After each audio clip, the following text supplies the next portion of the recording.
A sister wrote me a note at one time, and her question was, can you find a God of mercy in the book of Job? And I wrote her back and I said, yes, I think I can. God could have left Job alone.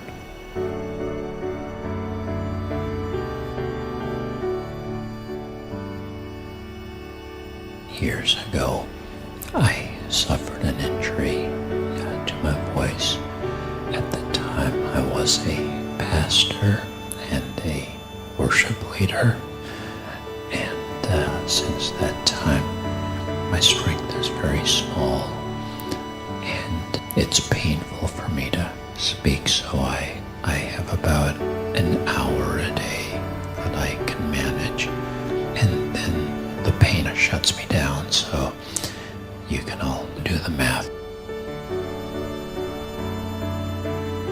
When this happened to me, it threw me into crisis in pretty much every department of my life. It threw me into professional crisis. What does a pastor do that can't talk? What does a worship leader do that can't sing? I found myself in a theological crisis. God, how can I be loving you, serving you, giving you my life, giving you my best, walking in obedience, walking in faith and love, pouring my life out for the gospel, and take a hit like this? I didn't have a theology for that. I found myself in the darkest place of my life. Nobody had any answers, and all I had was this. For 5 years or so, my prayer life was basically 3 words. I love you. I don't understand you, but I love you. Over and over, just giving him my love in the darkest place of my life. I've discovered it's the most powerful thing you can do. God could have left Job alone. He could have said, have your bickering wife, have your 10 wayward children, have your safe little world, have your little bubble.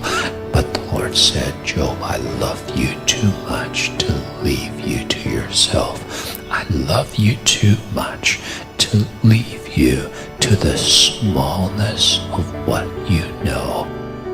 If God had not interrupted Job's life, and if Job had not walked through a living hell, we would never have heard of the man. But because it all shook down, and he stood and said, I love you.